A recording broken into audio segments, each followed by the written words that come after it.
Assalamualaikum warahmatullahi wabarakatuh. Perkenalkan nama saya Nisa Fitri Rahma dengan infokan 2298 Pada kesempatan kali ini saya ingin menjelaskan terkait langkah-langkah dari analisis dan simulasi berdasarkan paper yang berjudul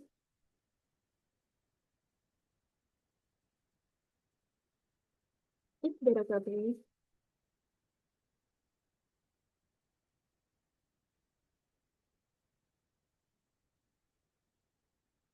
is relatively that melakukan tuberculosis infection significant innovation tuberculosis transmission in Indonesia, mathematical studies and epidemiology. Nah, sebelum saya menjelaskan terkait aturan analisis simulasinya, saya akan menjelaskan sedikit terkait penyakit tuberkulosis ini. Tuberkulosis atau TB merupakan penyakit menular yang ditularkan melalui udara, disebabkan oleh Mycobacterium tuberculosis.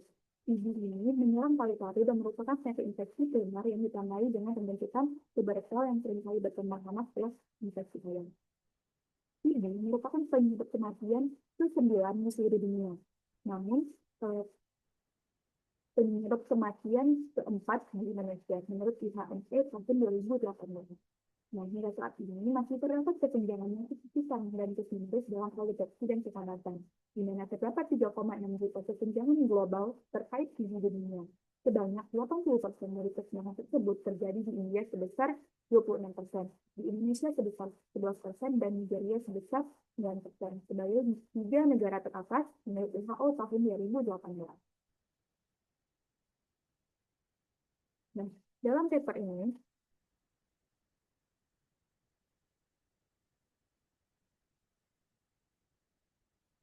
peneliti akan mengumpulkan dan menganalisis model matematika deterministik dalam epidemiologi untuk penularan TB dengan mensimulasikan tingkat pemulihan sebesar 3%, 10%, 20%, dan 30%. Hal ini dilakukan untuk menyelidiki pengaruh tingkat pemulihan dalam menghilangkan TB di masa mendatang. Adapun basis model yang digunakan yaitu rentan, terpapar, menular, sembuh, rentan, atau ster. Tetapi peneliti telah memodifikasi model tersebut menjadi SE3, I3, RS. Tujuannya untuk mengembangkan model realistis yang tidak hanya secara matematis, tapi juga mengikuti fase penularan tuberkulosis. Nah, pada paper ini kan tujuan penelitiannya untuk mengetahui pengaruh untuk kesembuhan pada infeksi tuberkulosis dan menggunakan model matematika untuk mengurangi penularan tuberkulosis di Indonesia. Nah, pada tugas saya pengganti ujian akhir semester mata kuliah ketika semester, tujuan simulasinya itu untuk mengetahui pada tahun keberapa nilai Q3 itu lebih besar daripada Q2. Adapun parameter yang digunakan untuk melakukan simulasi tersebut yaitu berikut, yaitu tabel 1 yaitu nilai awal variabel keadaan penularan tuberkulosis di Indonesia. Ini kondisi awalnya.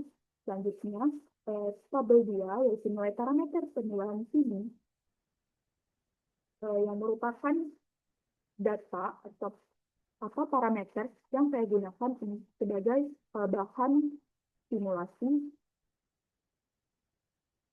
Selanjutnya, adapun parameter yang digunakan yaitu tingkat kematian alami, tingkat infeksi, tingkat perkembangan, tingkat keberhasilan dan pengobatan, tingkat kesembuhan, tingkat pemulihan, dan tingkat kekebalan. Selanjutnya, saya akan menjelaskan terkait langkah-langkah dari analisis dan simulasi. Sebelum kita melakukan analisis, langkah pertama yaitu pemanggilan package. Package yang digunakan itu ada dua, ada ada dua, yaitu ada default dan default 2. Di mana package default ini digunakan untuk menyelesaikan sistem persamaan diferensial atau ODEF yang mendeskripsikan dinamika epidemi. Sedangkan default 2 ini digunakan untuk membuat visualisasi data yang menarik dan informatif. Kita melihat.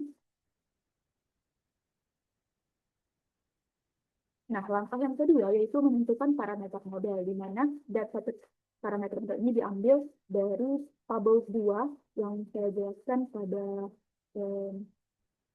artikel sebelumnya,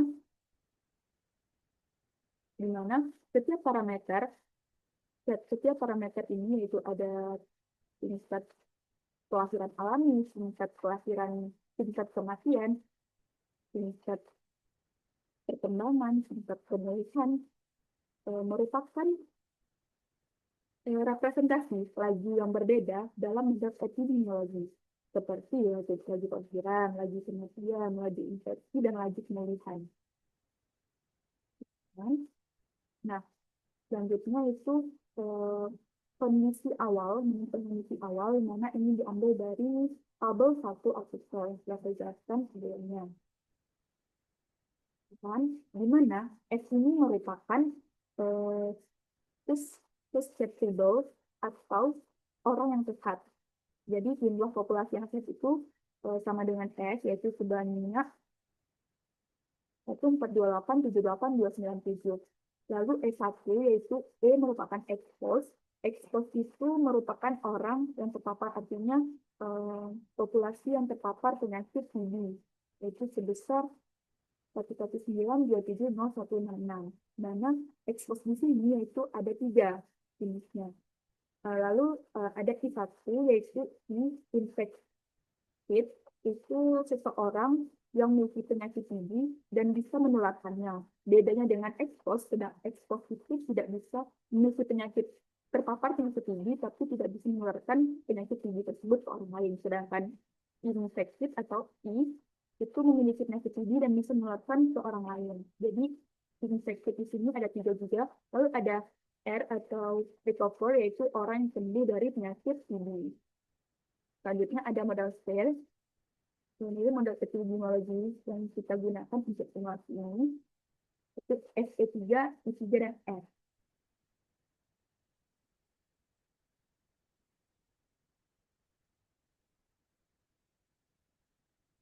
Sekarang,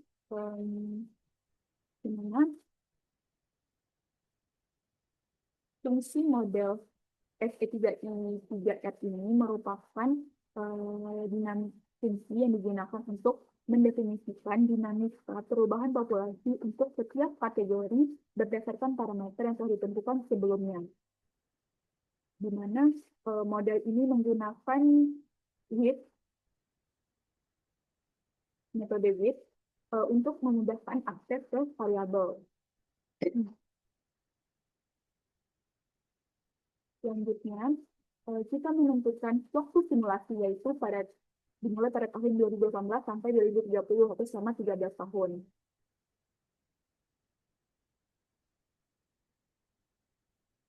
Di mana waktu simulasi itu dimulai pada tentukan dari 0 sampai 12, di mana intervalnya itu sebesar 0 sama. Selanjutnya kita menjalankan simulasi, di mana fungsi yang kita gunakan itu kan fungsi package dari desktop tadi, yaitu OD, untuk menyelesaikan sistem persamaan diferensial berdasarkan kondisi awal dan parameter yang telah ditentukan. Lalu setelah melakukan simulasi, kita melakukan konversi ke data frame untuk memudahkan analisis dan visualisasinya. Lalu setelah itu kita mengambil output setiap tahunnya dan menambahkan ke tahun 2018 untuk mendapatkan tahun yang sesuai. Lalu selanjutnya berikut kita akan menampilkan hasil tahunan dari 2018 sampai 2030.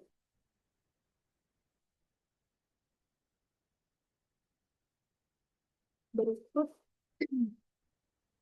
hasil dari simulasi selama 13 tahun. Nah, ini perbandingan antara I2 dengan I3. Di mana yang dapat kita lihat dari 2018 sampai 2030, Nilai I3 lebih besar daripada I2 itu dinilai pada tahun 2021, yaitu nilai 241.633,21 lebih besar daripada 235176,5. Sedangkan pada tahun 2018 sampai 2020 itu nilai I2-nya itu lebih besar dibandingkan pada I3. Jadi dapat kita simpulkan bahwasanya nilai I3 itu lebih besar daripada I2 pada tahun 2021. Nah, untuk buktikannya kita bisa dengan cara atau untuk memvalidasinya itu ya, dengan menggunakan contoh saat I3 besar dari I2 dari data tabungan. Nah, berdasarkan data tabungan, I3 melebihi I2 pada tahun 2021. Nah, selain itu kita bisa lihat berdasarkan report ini.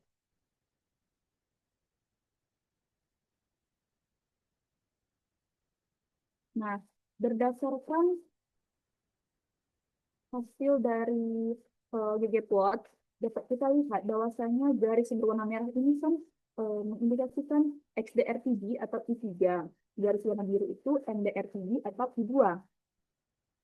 Jadi, berdasarkan grafik ini, plot ini, dapat kita lihat bahwasanya pada tahun 2021, garis merah itu lebih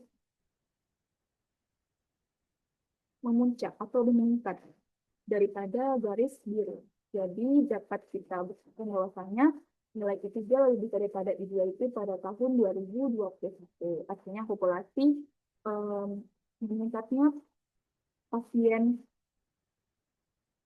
TB, maaf, artinya populasi penyakit TB bisa menularkan ke orang lain itu pada tahun 2021.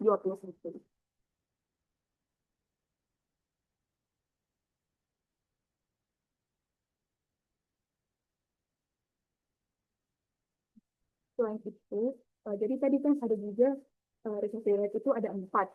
Ada 3%, 10%, 20%, dan 30%. Nah,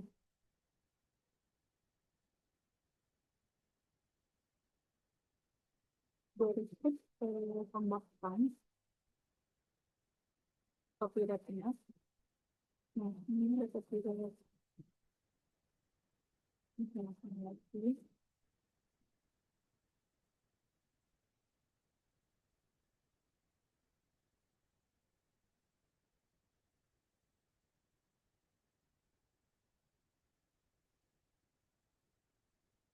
Nah, ini merupakan hasil simulasi dari recovery rate mulai dari 3%, 10%, 20%, dan 30%. Dapat kita lihat bahwasanya jika recovery rate itu 10%, nilai I3 lebih besar daripada I2 itu terjadi pada tahun 2021 juga. Selanjutnya pada recovery rate 20%, yaitu nilai I3 lebih besar daripada I2 itu dimulai pada tahun 2021 juga. Nah, pada recovery rate 3%, nilai I3 lebih besar daripada I2 itu juga dimulai pada tahun 2021 juga. Nah, selanjutnya pada recovery rate 30%, nilai I3 lebih besar daripada nilai I2 itu terjadi dimulai pada tahun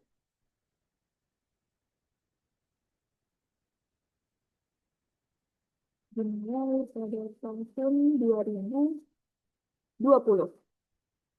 Jadi dari 4 recovery rate itu 3%, 20%, 3%, 10%, 20%, nilai I3 lebih besar daripada I2 itu terjadi dimulai pada tahun 2021. Sedangkan pada recovery rate 30%, dan nilai I3 lebih besar daripada I2 itu dimulai pada tahun 2020. Oke, sekian penjelasan saya terkait analisis dan simulasi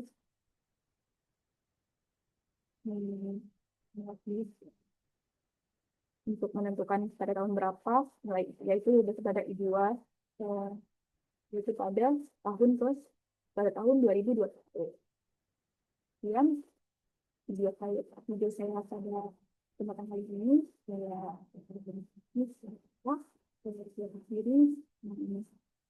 Assalamualaikum warahmatullahi wabarakatuh.